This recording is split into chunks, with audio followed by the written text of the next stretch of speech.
You have a hiring crisis, not because there's not enough workers, but because no one wants to work for the wages and benefits you offer. You've seen signs like this, or videos and posts about signs like this. Now, what do most of them have in common? It's that they're always at places that rely on minimum wage or hourly wage workers. And that makes you wonder, why can't they find people to work there? There's a narrative that's developed, and these places, these institutions want you to think it's that people are lazy and they don't want to work. But in actuality, it's because those places don't pay people a living wage, and especially restaurants. There's so much volatility in how much you can make if you're a server.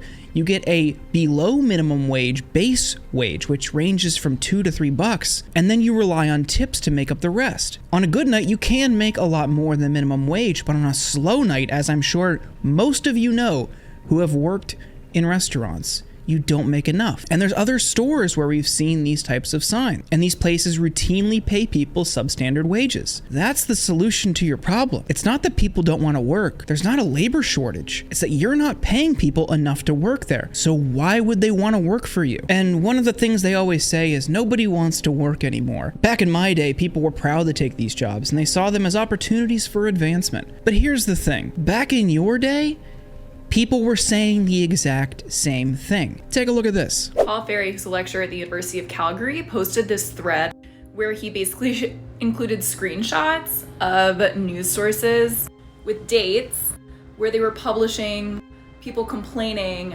about how work ethic has just totally dropped off recently. Nobody wants to work anymore.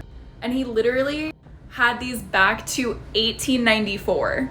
And they're all very, very similar to what we hear today. And you can see how this same narrative has been rolled out for decades, even back to the 1800s. You gotta be kidding me. The problem has never been, and never will be, that people don't want to work. If there's a labor shortage, more often than not, the problem is wages. The problem is the cost of living. And the issue really is right now, as we've just seen from the AFL-CIO, who just put out a new report last week, inflation is erasing even the more generous gains some people have been making. Now 75% of middle-income families say that inflation is way outpacing their wages. And this comes at a time where there's been record corporate profits. Corporations, companies are doing well across the board, even with COVID. We're at a 70-year high for corporate profits. And the executives? They're doing just great. The CEO to median worker pay at S&P 500 companies is now 324 to 1. And I wrote about this last week, and what I found was alarming. And thank you again to the AFL-CIO for compiling this data, because it really shows just how lopsided our labor force is. We have a totally unequal playing field. People are struggling to make ends meet. For example, Amazon. They have over 1 million employees in the United States, and they're one of the biggest employers in the country. The median worker pay there is $32,000 a year. Their CEO makes $212.7 million. That's a ratio of 6,474 to 1. You could say, oh, he works a lot harder than those workers, and he has a lot more to do to make sure that company remains profitable. I don't care. I do not care. Because the wealth that Amazon generates is derived from the labor of those workers. And Amazon pays people a substandard wage. They patted themselves on the back after workers spoke out and demanded better conditions, and Amazon took the credit, saying they raised the wage to around $15. Here's the thing.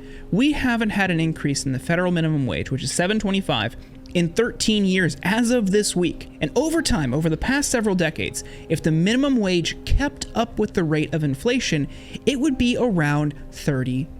That'd be nice. But working in conditions like that, working nearly full-time and only making $30,000 a year is inhumane. And it's unlivable, because you aren't going to be able to afford a comfortable life despite putting in most of your time to your job. And McDonald's is a great example of that, because that's the quintessential starter job for people. But the thing is, there are plenty of people who work at McDonald's who are not high school kids, and their median worker pay is around $8,000 a year. So the problem is never that there's a labor shortage. The problem is never that people don't want to work. The problem is companies don't want to pay people a living wage.